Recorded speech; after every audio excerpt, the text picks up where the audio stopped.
Hello class, good morning. मैं हिमांशु प्रकाश, class 10th biology फिर से स्टार्ट करता हूँ। चलिए, हम जो कल जो पढ़ रहे थे वो था हमारा रेस्पिरेशन सिस्टम। हमने रेस्पिरेशन सिस्टम की बात की थी, किस तरह से ह्यूमन बींग्स रेस्पिरेट करता है, गैसेस को एक्सचेंज करता है या ब्रीथिंग करता है, कौन कौन से ऑर्गन उसमें पार्टिसिपेट करते हैं।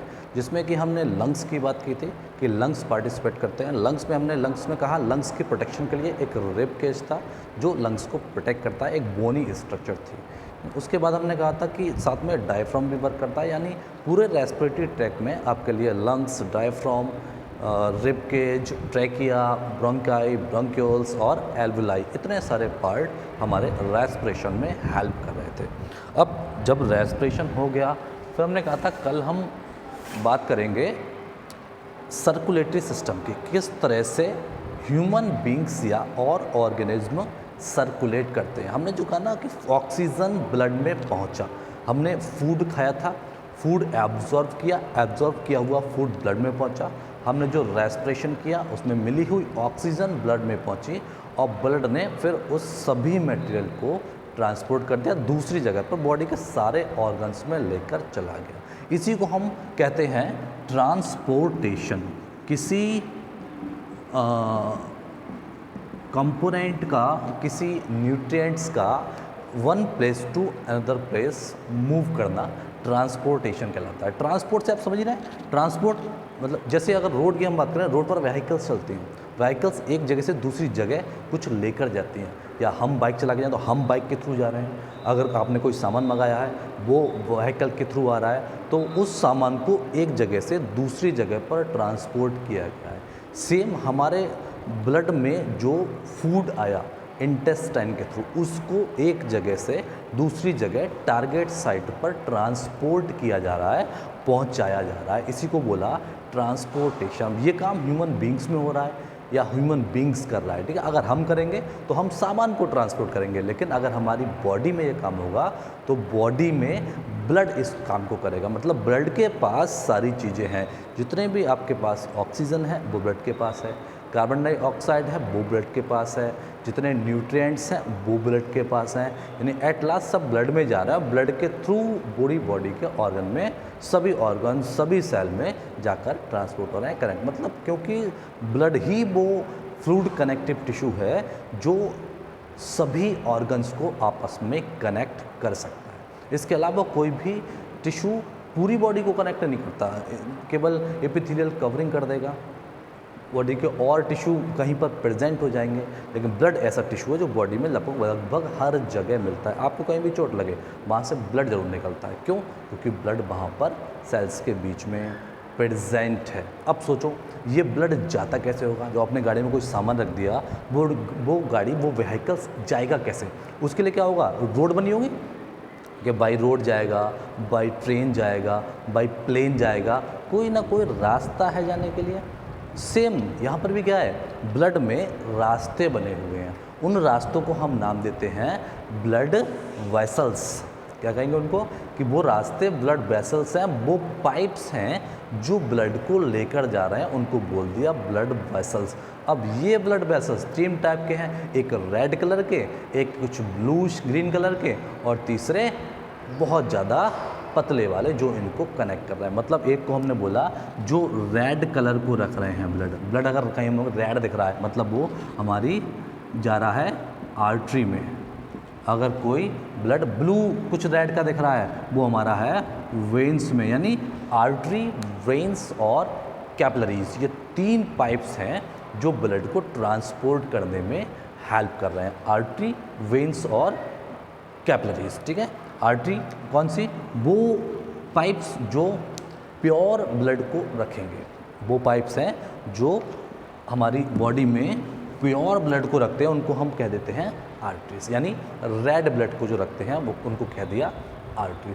जो इम्प्योर ब्लड को रखते हैं उनको हम बोल देते हैं वेन्स, ठीक है। जो अब इम्प्योर ब्लड का मतलब क्या? ऐसा ब्लड जिसके पास ऑक्सीजन लेस अमाउंट में है उसको बोला इम्प्योर ब्लड, या फिर जिस ब्लड के पास वेस्ट मटेरियल ज़्यादा है उसको हमने बोल दिया कि ये हमारा ऐसा ब्लड है जो थोड़ा सा वेस्ट रख रहा है, थोड़ा डीऑक्सीजनेटेड है, जिसमें ऑक्सीजन की अमाउंट कम है। तो ऑक्सीजनेटेड ब्लड को रखती हैं आर्टरीज, डीऑक्सीजनेटेड ब्लड को रखती हैं वेन्स, और इन दोनों को कनेक्ट करने वाले पाइप्स, ये आर्टरी आई, ये वेन्स आई, आपस में एक्सचेंज होना है, तो इनको कनेक्ट करने वाले पाइप हमारे कहलाते हैं कैपिलरीज। ये बहुत ज़्यादा पतली हैं। कहीं कहीं बॉडी में ऐसी जगह भी है कि ऑर्गन्स बहुत बहुत ज़्यादा छोटे हैं, जैसे हमने एल्वुलाई को ही देखा था। लंग्स के अंदर बिलियंस ऑफ एल्वुलाइज, बहुत छोटे छोटे। अब सोचो इन छोटे एल्वुलाई पर क्या इतने मोटे मोटे पाइप्स जो आर्टरी और वेन्स, अपने हाथ को देखिए ध्यान से, आपके हाथ में जो ब्लू कलर की दिख रही हैं ये क्या है, जिनमें ब्लड फ्लो हो रहा है, ये क्या है, ये वेन्स हैं। अब ये वेन्स आपको ब्लू क्यों दिख रही हैं, कुछ ग्रीनिश क्यों दिख रही हैं, क्योंकि इनमें वो ब्लड है जो ऑक्सीजनेटेड नहीं है, जो कहीं से आ रहा है, जो कुछ वेस्ट को लेकर आ रहा है, जिसने जो इम्पोर्टेंट चीज़ें थी वो ट्रांसपोर्ट कर दी, अब वहाँ से इम्प्योर चीज़ों को लेकर आ रहा है ताकि उनको वापस से प्योर किया जाए, वापस से कहीं पर भेजा जाए या बॉडी से बाहर रिमूव होने में हेल्प किया जाए। तो इन्हीं को हमने बोल दिया वेन्स, जिसमें डीऑक्सीजनेटेड ब्लड प्रेजेंट है या वेस्ट मटेरियल प्रेजेंट है, और जिनके पास अब मैं ये वेन्स जो पाइप्स हैं वो रेड क्यों नहीं दिख रहे हैं, क्योंकि ये वो पाइप हैं, रेड वाले पाइप को, रेड वाले पाइप ऊपर रहेंगे वो तो कभी भी कट सकते हैं, ब्लड हमारा रिमूव हो सकता है। अगर वेन्स कट गई जल्दी रिकवर हो जाएगी, लेकिन आर्टरी कट गई उसके रिकवर होने में टाइम लगेगा। इसीलिए इनकी प्रोटेक्शन के लिए, आर्टरी की प्रोटेक्शन के लिए क्या हुआ, बॉडी में ये इनर वॉल पर मिली, थोड़ी अंदर की तरफ मिलती हैं ताकि ये प्रोटेक्ट रह सकें। आर्टरीज के पास प्योर ब्लड है और प्योर ब्लड की नीड बॉडी के हर ऑर्गन को है, वहाँ पर सप्लाई हो रहा है, क्या जो ज़रूरी मटेरियल है वो ट्रांसपोर्ट हो रहा है। इसीलिए आर्टरीज़ को ज़्यादा ज़रूरी है कि वो सेफ़ रहें, ना कि वेन्स के लिए। तो आर्टरीज़ की सेफ्टी के लिए क्या हुआ, वो बॉडी में इनर तरफ हो गई और वेन्स हो गई हमारी आउटर तरफ, हमको आसानी से दिख जाती है ग्रीन ब्लूइश कलर की, जबकि हमको आर्टरीज़ जो अंदर हैं वो नहीं दिखती, वो रेड कलर की आर्टरी, रेड ब्लड रखने वाली जो पाइप्स हैं वो आर्टरीज़ हैं, और ब्लू या ग्रीन निश कलर का जो ब्लड रखने वाली पाइप्स हैं वो वेन्स हैं, ठीक है। और बाद में इन दोनों को कनेक्ट करने वाली जो पाइप्स हैं उनको हमने बोल दिया कैपिलरीज, ठीक। अब सोचो हमारा ब्लड, हमने कहा red colour, blue yellowish colour, deoxygenated, कई सारे टर्म ले रहा हूँ कि रेड कलर का ब्लड, तो अब इतना तो हम जानते हैं कि हमारे ब्लड में जो रेड कलर है वो किसी पिगमेंट की वजह से है, किसी कलर, किसी केमिकल की वजह से है। जैसे हमने ध्यान करो, हमने फोटोसिंथेसिस में पढ़ा था कि सारी प्लांट्स की लीव्स ग्रीन होती हैं। ग्रीन होने का रीज़न हमने देखा था कि वहाँ पर ग्रीन होने के लिए क्लोरोफिल नाम का पिगमेंट प्रेजेंट है, क्लोरोप्लास्ट में क्लोरोफिल प्रेजेंट है, क्लोरोफिल पिगमेंट हमने कहा था, क्लोरोफिल नाम का पिगमेंट है। इसी तरह यहाँ पर जब रेड कलर हो रहा है तो रेड कलर के लिए कोई पिगमेंट रिस्पॉन्सिबल है, मतलब वहाँ पर रेड कलर का पिगमेंट है हीमोग्लोबिन, जिसको हम बोलते हैं क्या, हीमोग्लोबिन। आप चेकअप कराने जाओ, डॉक्टर बोले CBC करा के लाओ, सबसे ऊपर लगा होगा HB, मतलब हीमोग्लोबिन की अमाउंट। आपके ब्लड में जितना हीमोग्लोबिन होगा उतना ट्रांसपोर्टेशन अच्छा होगा, उतना ब्लड आपका रेड कलर का होगा। जितना हीमोग्लोबिन कम होगा ब्लड का कलर उतना ही रेड से हल्का होता जाएगा, ठीक है। तो रेड कलर देने वाला पिगमेंट हमने क्या दिया, ये है हमारा हीमोग्लोबिन। ये इंपॉर्टेंट क्वेश्चन है, बहुत कॉमन क्वेश्चन, आप तो खैर पुराना भी है, छोटे बच्चे भी जानते हैं कि हाँ ब्लड में हमारे हीमोग्लोबिन होता है, ठीक है। अब हो कहाँ रहा है ये हो रहा है आर्टरीज में, ठीक है। हमारे पास 3 टाइप के पाइप हो गए, आर्टरी, वेन्स और कैपिलरीज, जो ब्लड के थ्रू मटेरियल को ट्रांसपोर्ट कर रहे हैं, एक प्लेस से दूसरी प्लेस पर लेकर जाने का वर्क कर रहे हैं, ठीक है। तो इसको हमने बोला ट्रांसपोर्टेशन। अब अगर हम सिंपल प्लांट्स की बात करें तो प्लांट्स में ट्रांसपोर्टेशन के लिए हमने 9th क्लास में ही देखा था कि वहाँ पर 2 टाइप के हमें टिश्यू मिलते हैं, 2 टाइप के कॉम्प्लेक्स टिश्यू मिलते हैं। First one is xylem and second one is phloem. कहता ना कि अगर किसी प्लांट में वाटर का ट्रांसपोर्ट होना है, रूट से वाटर को एब्जॉर्व किया गया और एब्जॉर्व करके ऊपर की तरफ प्लांट्स के सारे पार्ट में वो पहुँचा दिया गया, किसकी हेल्प से, जाइलम की हेल्प से, जाइलम टिश्यू की हेल्प से, जिसको 4 टाइप के सेल मिलकर काम कर रहे थे, xylem parenchyma, xylem fibre, xylem और जाइलम पेरेन्काइमा, मतलब 4 टाइप के हमने सेल पढ़े थे। हमने कि 4 तरीके के सेल हैं जो मिलकर एक ही काम कर रहे हैं। तो देखो कॉम्प्लेक्स टिश्यू, भाई नॉर्मली प्लांट में सिंपल टिश्यू कैसे होंगे, सब एक जैसे, लेकिन यहाँ पर हमें 4 टाइप के टिश्यू मिल रहे थे, पेरेन्काइमा, फाइबर, जाइलम स्क्लेरेन्काइमा और जाइलम वाइसेल्स। ठीक है, जाइलम बेसिल्स थे, जाइलम पेरेन्काइमा थे, जाइलम फाइबर थे और साथ में जाइलम फाइबर। ये इतनी सारी चीज़ें, ये 4 टाइप के सेल मिलके सिर्फ एक ही काम कर पा रहे हैं, वाटर को ट्रांसपोर्ट करने का, वाटर को एक जगह से दूसरी जगह पर लेकर जाने का। साथ में अगर हमने फूड की जब बात की थी तो हमने कहा था फूड हमारा प्लांट में जो फ्लोएम टिश्यू है वो ट्रांसपोर्ट करता है, सीप ट्यूब्स, कंपेनियन सेल्स, पेरेन्काइमा और जाइलम फाइबर। यानी वहाँ पर क्या था, वहाँ पर फ्लोएम सी, फ्लोएम कम, फ्लोएम पेरेन्काइमा, फ्लोएम फाइबर, ये 4 टिश्यू थे जो मिलकर फूड को ट्रांसपोर्ट कर रहे थे। यानी प्लांट्स की बात करें, बड़ा ही सिंपल सा मोड है ट्रांसपोर्टेशन के लिए कि वाटर को कंडक्ट करने के लिए जाइलम और फ्लोएम को कंडक्ट करने के लिए फ्लोएम, मतलब फूड को कंडक्ट करने के लिए फ्लोएम उसमें पार्ट ले लेगा। और इनको जो भी अब प्लांट्स में चाहिए क्या, प्लांट्स को एक फूड जो उसने खुद का बनाया है और दूसरा वाटर जो उसने एब्जॉर्व किया है, तो फूड को फ्लोएम के थ्रू ट्रांसपोर्ट हो गया और जाइलम के थ्रू वाटर ट्रांसपोर्ट हो गया। यहाँ पर ज़्यादा कॉम्प्लेक्स ट्रांसपोर्टेशन नहीं है।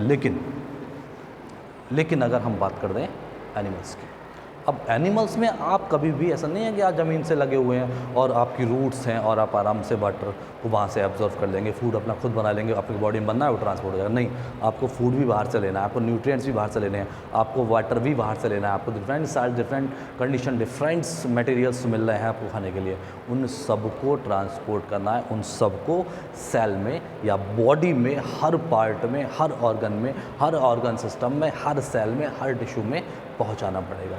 तो उसको पहुंचाने के लिए हमने कहा कौन आया था, ब्लड, उसको पहुंचाने के लिए आया ब्लड। अब ब्लड तो पहुंचा रहा है, लेकिन उस ब्लड को कहीं पर जाकर कलेक्ट करना ताकि उसे बताया जाए कि आपको जाना कहाँ है। ठीक है, जब आपने मान लो कोई फ्लिपकार्ट से कोई ऑर्डर किया, तो आप जब ऑर्डर करोगे तो वो किसी भी दुकान से नहीं ले आएगा, उसको एक टारगेट पता होगा कि मुझे यहाँ से सामान उठाना है और यहाँ पर पहुँचाना है, और बीच में एक जगह ऐसी होगी जहाँ पर वो सामान इकट्ठा होगा ताकि वहाँ से पिक किया जा सके और वहाँ दूसरी जगह पर जाकर उसको ट्रांसपोर्ट किया जा सके। सेम बॉडी में है, तो बॉडी में एक उन्होंने पिकिंग पॉइंट बनाया है कि यहाँ से उठाना है और वापस यहीं पर लेकर आना है।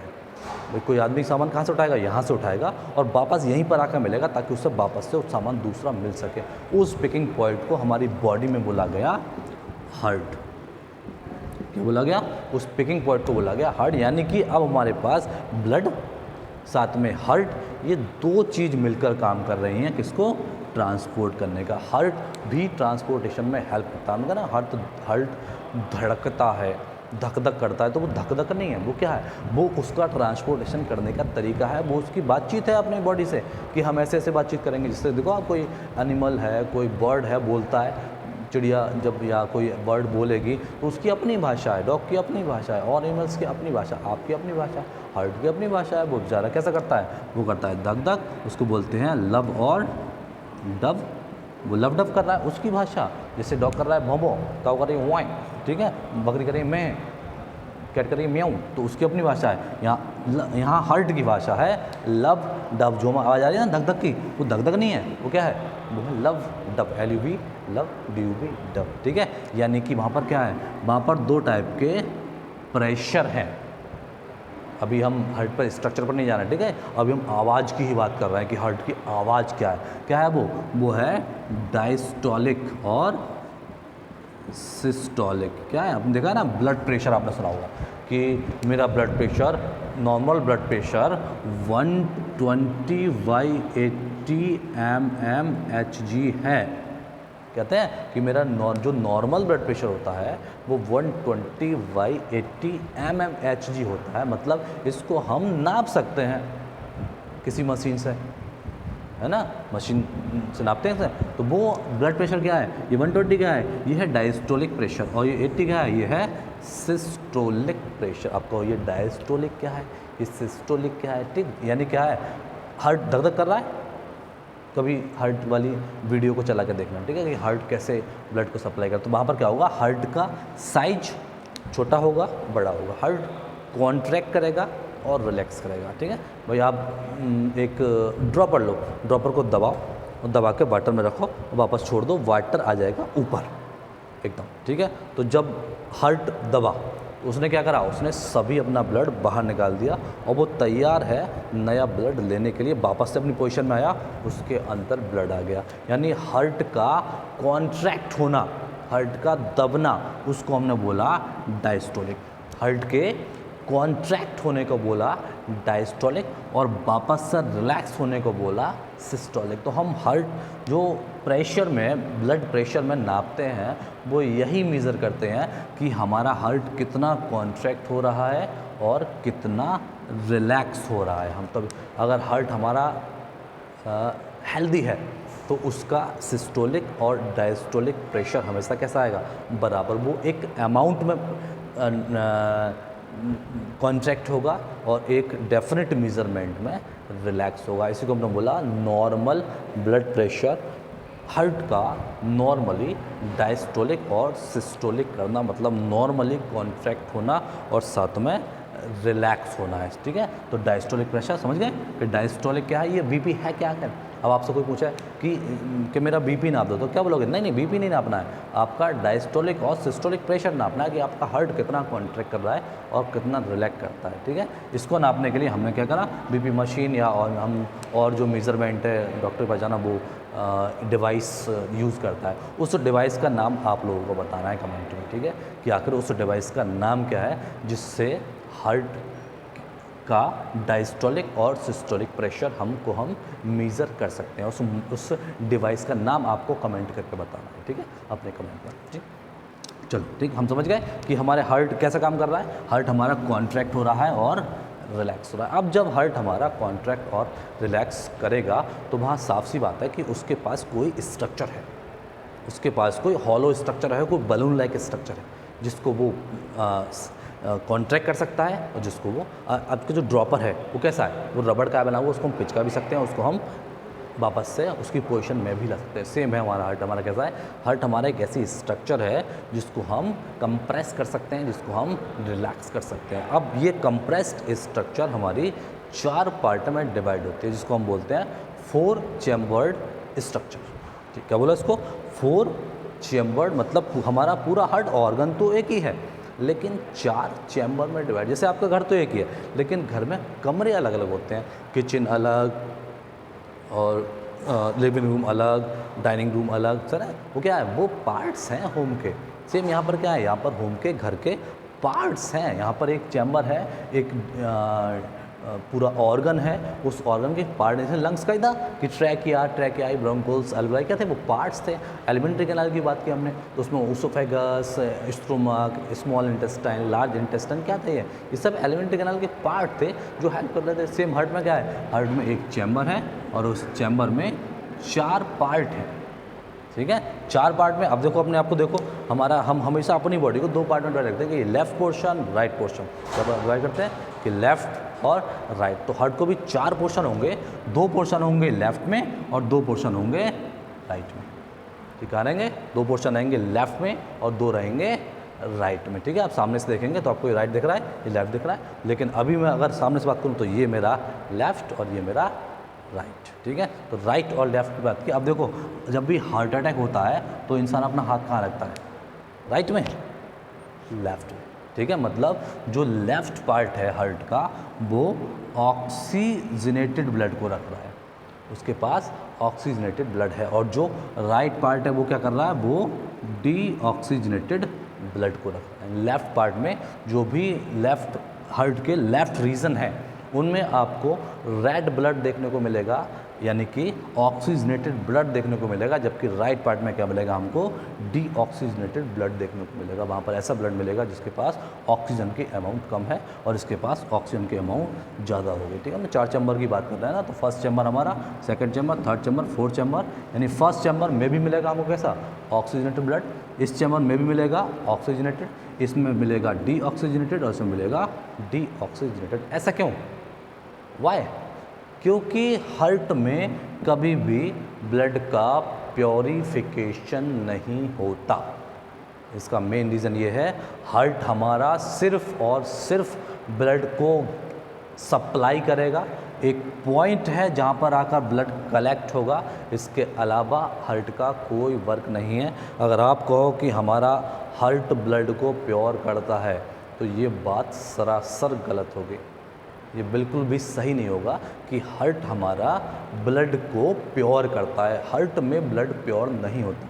ब्लड प्योर का मतलब क्या है कि ब्लड में से वेस्ट को निकाल दिया जाए, जबकि यहाँ पर ब्लड में से वेस्ट को नहीं निकाला जा रहा।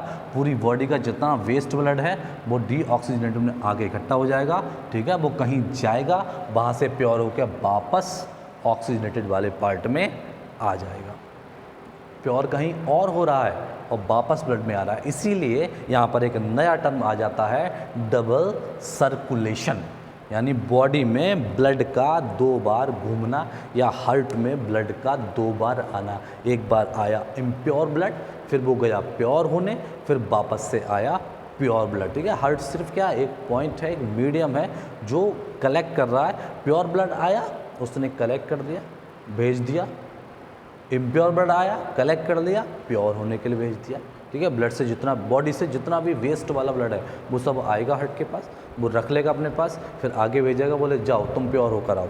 प्योर होकर वापस वो प्योर होगा वो बॉडी में कहीं जाकर, और वापस हार्ट में आएगा, बोले मैं प्योर होकर आ गया, मुझे अब कहाँ पर जाना है, तो वो उसको बता देगा कि आपको अब बॉडी के इस पार्ट में जाना है, उसको पंप कर देगा, ठीक है। तो क्या हुआ, हार्ट सिर्फ एक पॉइंट हो गया कि कहाँ पर ब्लड रहेगा और कैसे ब्लड प्योर होने जाएगा। ये एक रीज़न है, ठीक है। हमारा क्या हो गया, हार्ट रीज़न हो गया, एक चैम्बर हो गया जो ब्लड को स्टोर कर रहा है।